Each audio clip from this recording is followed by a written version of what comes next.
The MCAT Cars Podcast, session number 15.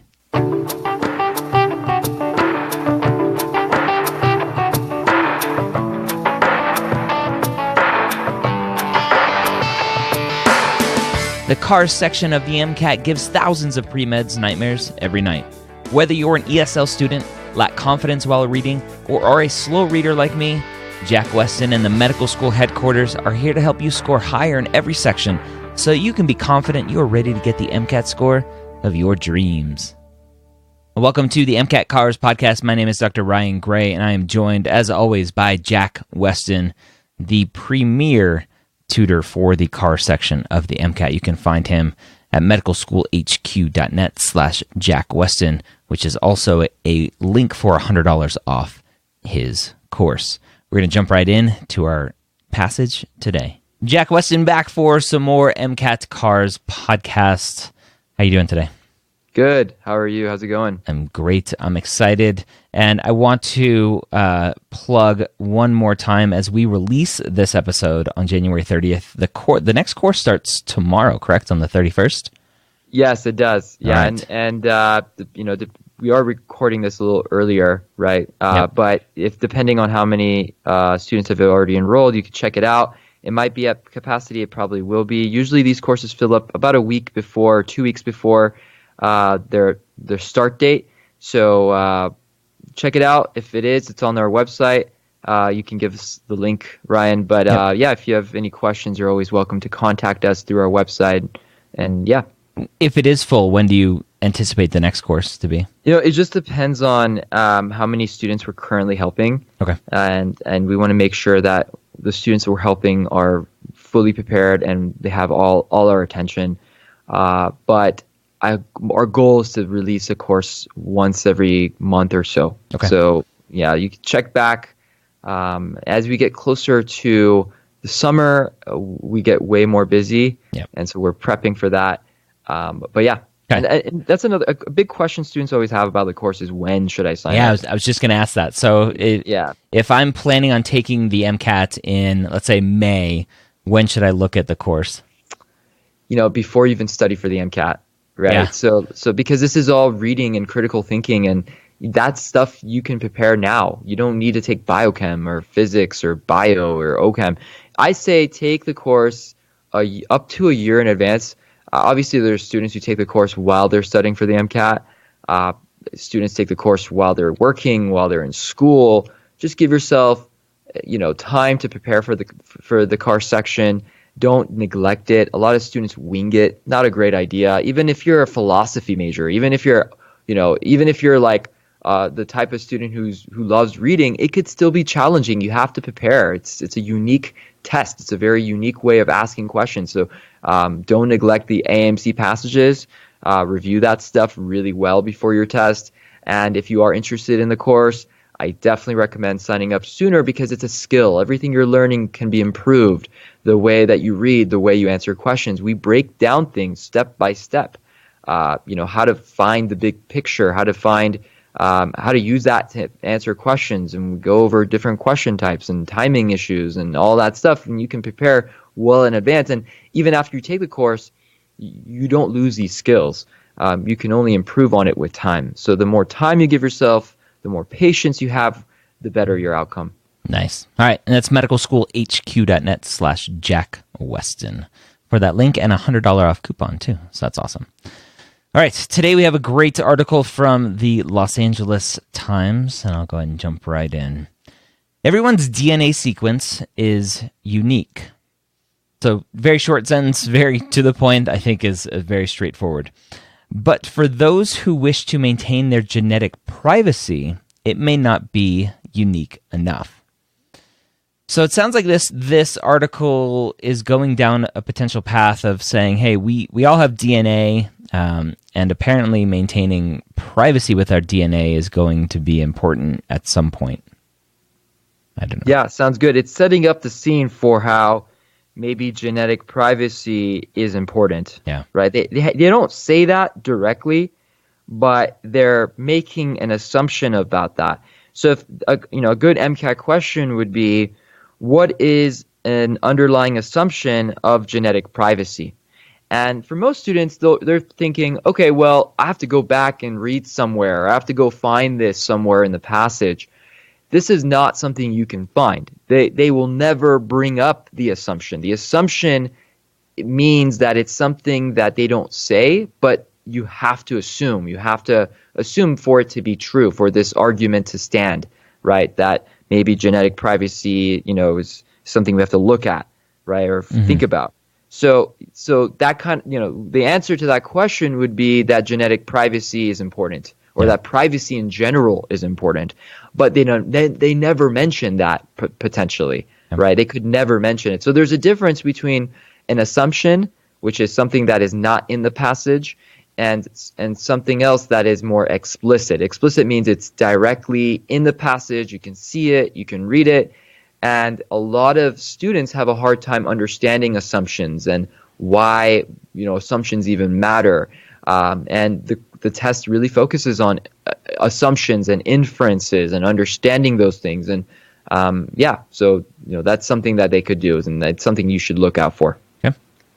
A new study argues that more than half of Americans could be identified by name if all you had to start with was a sample of their DNA and a few basic facts, such as the region where they live and about how old they might be. So the author is, I think, trying to tell us why genetic privacy might be important. They're saying if you have a few things, then they're going to know you by name. They're going to know who you are. Yeah, that's pretty scary, but I think that's very scary. It's actually really good. I like this because if someone breaks the law and we have their DNA, we can immediately find them. 20 years ago, 30 years ago, someone did something wrong and we had their DNA. It's very hard to find them unless they commit another crime and we can get their DNA. So it's great to think about these things as you read, right? As I'm reading, I'm having a conversation with the author. I'm deciding whether I agree or disagree. With most students, when they're reading, they're so focused on, do I understand this? Do I get this? That's what I think separates the higher scores from the lower scores. The higher scores don't worry about whether they understand it. They think about whether or not it's something they agree with or something they don't agree with, or whether or not it's interesting to them or not interesting to them, right? So that just is like a deeper level of reading and thinking that I think anyone can get to if they get better at reading. Yeah, I was reading, just a quick aside, I was reading something recently that they're starting to be able to predict what you look like based on your DNA, which is crazy. Yeah, and that's what they're saying, right? And in some ways, they can kind of find you. Yeah. Yeah. Oh, all right. It wouldn't be simple, and it wouldn't be cheap. So the author is saying, hey, trying to find these people by name just with DNA and some facts, it won't be easy, and it's going to cost some money. But the fact that it has become doable will force all of us to rethink the meaning of privacy in the DNA age, experts said. So again, going back to privacy and potentially why it might be important, because if somebody has our DNA, then they can find us. Okay. There is little time to waste. So a little urgency, putting a little fear into the reader. Mm-hmm. The researchers behind the new study say that once 3 million Americans have uploaded their genomes to public genealogy websites, nearly everyone in the U.S. would be identifiable by their DNA alone and just a few additional clues. Interesting. So the author is now talking about these public genealogy websites, which are becoming more and more, this is my own knowledge, becoming more and more popular for people. And they're saying there's this tipping point of 3 million Americans. Once we reach that point, almost everyone will be identified by DNA alone. That's pretty crazy. Yeah, I mean, if you think about it, how many Americans are there? 300 million, whatnot. 3 million, 3 million, right? That's like 1% of the population can help you find anyone. That's insane. Well, they caught a serial killer from like 30 years ago because one of the serial killer's relatives uploaded some DNA.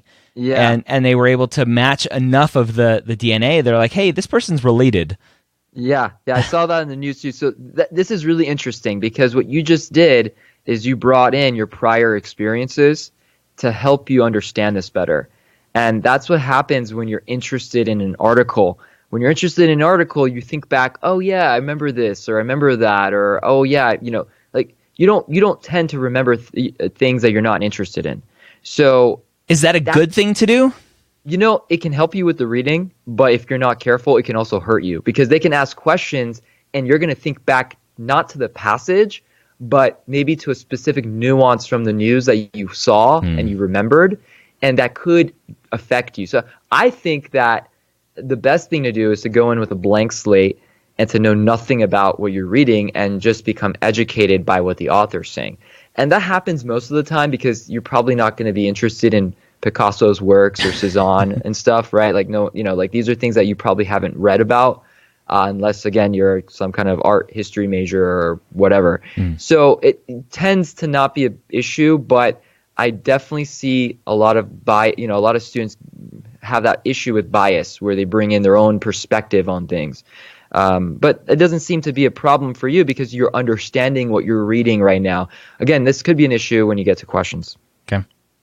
More than 1 million Americans have already published their genetic information, and dozens more do so every day. So the author is saying in the previous paragraph, hey, once we hit 3 million, we're all in trouble. Everybody's going to be found out. And we're already at 1 million, a third of that. Right. Okay.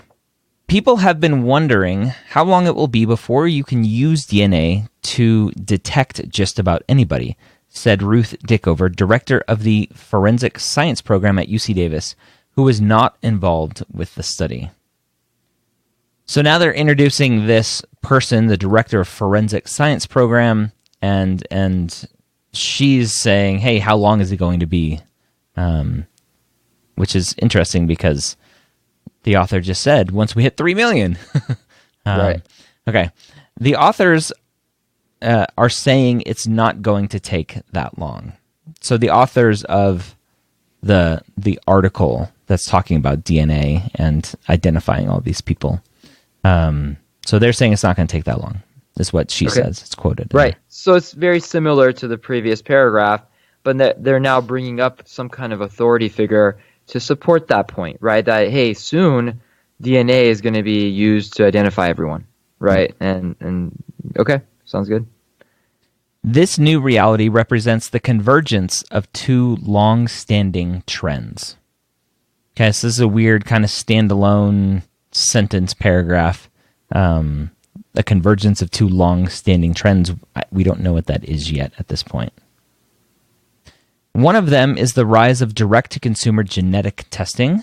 So here's one of the trends the author is giving us to direct-to-consumer genetic testing. And again, I don't think you need to know what these are. 23andMe is one of them. There are other ones out there, but right. So yeah, they don't. Again, yeah, like you said, direct-to-consumer. What the heck is that? Yep. What does that mean? Yep. You might know because you see all those damn commercials all the time, right? But so basically they'll probably explain it to you if you need to know. Go ahead. Companies such as Ancestry.com and 23andMe, hey, there you go, can sequence anyone's DNA for about $100. So the author is saying, here are these companies that are doing direct-to-consumer genetic testing, and it costs about $100. Again, we don't really know what that means. What do you do? But you can probably assume it's, putting a piece of hair or your saliva or your blood or something and giving it for DNA analysis. You don't need to know that though, right? They don't explain it well. Okay. All you have to do is provide a sample of saliva and drop it in the mail. All right. So Boom. There you go. There you go. They explain it. Right. Yeah. Okay, great. Now this is the problem. Most students read direct to consumer genetic testing and go, oh my God, I don't know what that is. I should be more prepared. You can't prepare for this. You can't. There's nothing you can do. And that's great. That means that if you can just be sharp and focus on what you're reading, you don't need to study. And that's why I love this section. This section is one where you're learning on the spot. You're not learning beforehand and spending years studying stuff. You have to learn it now, right? And I think you can attest as a physician, Ryan, like how many times have you gone into a hospital setting where you have to learn things on the spot and then apply that or execute that immediately, right? And this kind of brings in this idea of how valuable is the CAR section. I think it's valuable in the sense that it shows medical schools how well you can pick up on things, how well you can pick up on patterns, and how well you can understand things immediately as soon as you see it, which could be important, which may not be important, but that's what they want. That's what they're testing. Okay.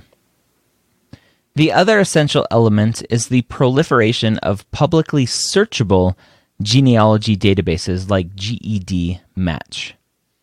So this is the second trend, going up a couple paragraphs. Two longstanding trends. One is the direct-to-consumer genetic testing, and now this one they're saying is publicly searchable databases. Anyone can upload a full genome to these sites, and powerful computers will crunch through it, looking for stretches of matching DNA sequences that can be used to build out a family tree. All right, so people are taking the data that they're getting from these companies, the saliva that they're giving, and they're uploading it into a database where computers are saying, hey, you might be related to this person over here. Okay, great. So what is the big picture? What should you know coming out of this? Oh, that our genetics, our DNA is becoming more and more accessible and being put into databases, and that pretty soon everybody can be found with just their DNA out there.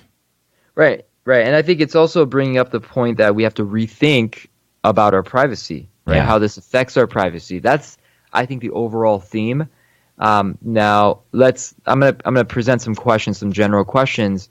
Let's see if you can kind of figure this out. If a question came up about the author's sense of or perspective on this, and you had to pick one of these answer choices, which one would you pick? So the question is, how is the author's perspective or attitude towards the topic, right? The discussion. Is it A, a sense of happiness? Is it B, a sense of fear? Okay, or C, worry? Or D, not affected? Which one would you pick? So A, happy, B, fear, C, worry, or D, not affected? I would be between fear and worry. I don't know if I got fear from the language, and so I'd probably go with worry. They're just saying the DNA is out there, genetics are out there, you just need to be careful, potentially, with your genetic privacy. That's it. Yeah, and a lot of students get stuck on B and C, right? Fear is a little too extreme. Yeah. It's a little beyond the scope of the passage. Now, if you are worried, right, if you're some criminal, right, and you read this passage, you're going to have that fear, right? You're going to have that bias, that fear. Oh my God, someone's going to find out. So if you were doing this, right, if as a criminal, you're going to look at these answer choices and you may be biased to pick fear instead of worry. But again, you have to stick to what the author was saying and how their perspective was, not your perspective. Now, you may read this and think, oh, I don't care. And you may pick not affected. But again, you would be picking out of your own bias, not out of the author's perspective, their bias. So hopefully that point gets across here. Let's see. Let me see if I can kind of come up with another question. Yeah, so another good question that they may ask, how do they support the genetic testing? What ways, what methods are they going to use for genetic testing? So this is more of a reading comp question, and this is more just for understanding, but how did they support the use of genetic testing, Ryan? Oh, how did they support it? Yeah, why people are using it? Yeah, how are they using it? To build out family trees. That's one. Publicly searchable genealogy. Mm-hmm. What's the other one? I don't remember the other one. It was like genetic tests, like direct-to-consumer genetic testing. So one is more private, and the other one is the more public kind of situation. So they may ask questions about that. Typically, there would be probably another example along those lines, and what they would do is say, "Oh, well, which one's not supported by, the author when they talk about how genetic testing is being used?" Yeah. And the right answer will be the one that's not in the passage, and you should eliminate the ones that were supported. So the ones that are supported are, public searchable domains and our genealogy databases and direct to consumer, and if there was another one, you would eliminate that as well. So yeah, those are kind of the ways they want you to think about this kind of simple passage. All right, so there you have it. Some more MCAT CARS skills for you to pick up on, some reading comprehensions for you to learn from. As always, go to our website, mcatcarspodcast.com. You can follow along on the website, or if you're listening to this in your podcast app, just swipe over or tap or do whatever on the image so that you can see the description for this podcast, and all the details for the article should be in there as well. If you're looking for some more personalized attention with your MCAT CARS strategy, with your MCAT CARS prep, go check out medicalschoolhq.net/Jack Weston and learn about his MCAT CARS strategy course. By going to that link, it automatically activates a $100 coupon that you can use towards the MCAT CARS strategy course, where you are going to get over 70 hours of instruction to learn, to master the critical thinking skills necessary to get the CARS score of your dreams. You'll get personalized attention, you'll gain confidence with clear, proven methods from Jack Weston, the expert in the CARS section. Go to medicalschoolhq.net/Jack Weston to activate that $100 off coupon, or text the word CARS coupon to 44222 and we'll send you that link as well. Hope you have a great week. We'll see you next time here on the MCAT CARS podcast. When you use the links provided in this podcast, you're helping to support MedEd Media and the podcasts that we produce. Not only do you get a discount, but we earn a small commission as well. Thank you for your support.